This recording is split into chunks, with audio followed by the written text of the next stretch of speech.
Well, hello, friends. Long time no see. Omid here with you again on a Monday. I've been gone for the last couple of weeks and excited to be back in the saddle and back at work. Huge thanks to my partner Tora for holding everything down while I was away playing. Where was I, you ask? We were in Costa Rica for our dear friend's wedding.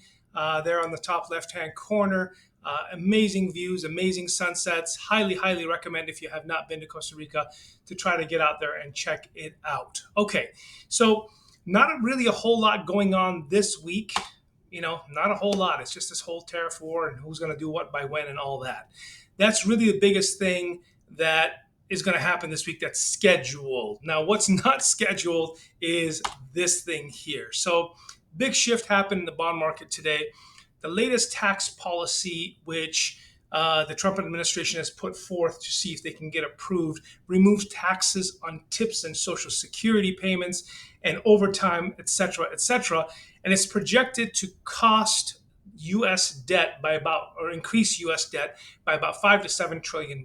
Now, this led Moody's to downgrade the U.S. credit from its current AAA credit that we were down to AA1. I'll explain that in a moment.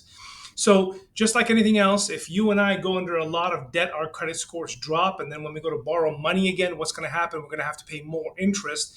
That's no different in that because of the fact that Moody's is now grading us an AA1, our cost to debt actually will go up. As a result, the bonds are rising, the prices of the bonds are falling, and stocks are feeling some pressure as well. The reason behind it really is that US companies, carry debt that's tied into the US Treasury. So when those rates climb, the interest cost for those companies also climbs and it squeezes down on their profitability and it really kind of spooks investors, if you will, right? Because the investor is going to look at that and go, okay, do I want to put my money in these companies in the stock market rather than just turning it around and putting it into US treasuries and earning 5% guaranteed and it's safe and I can put it in there for 10, 15, 20, 30 years? It doesn't make a difference. So over time, unfortunately, under all the administrations for the past four presidencies, our debt has increased. So hopefully this will be a wake up call that, hey, you can't just keep on borrowing money and going further and further in debt because you will get downgraded.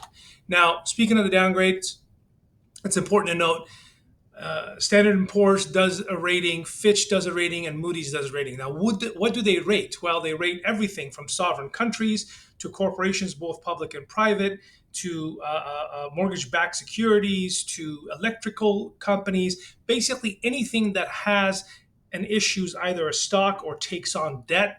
These three companies will rate them in order to be able to express something to the consumer that, hey, this is how great things are.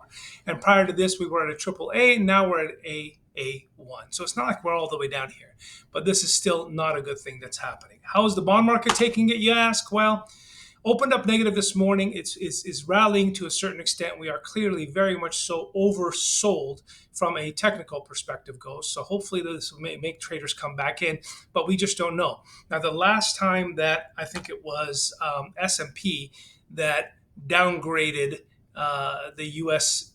Credit rating, day or two went by and everything kind of fixed itself back up. So let's just hope that's where this thing's going to go here. What's that done to rates, you ask? Well, these are rates from the 21st.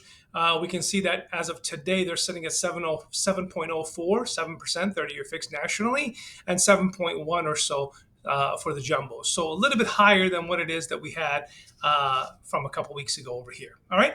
So one last thing before I end it for you. There are currently 14,000 and change pieces of property inventory on the market on the NMLS today, here, now. This represents about a 50% increase from where it was last year this time. That's fantastic news.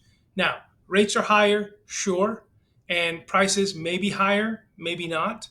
But this is where you really need to, as home buyers and home sellers and real estate agents, align yourself with someone who understands financing at a very deep level, who's able to reverse engineer the way a property and an offer should be written in order for the numbers to make sense for not only just for the seller, but also more importantly for the buyer, because without a buyer, property sits there and does nothing, right? So as always, Hit us up if you have any questions. Otherwise, subscribe, like, comment, and share so others can be just as smart as you are. Thanks. Bye bye.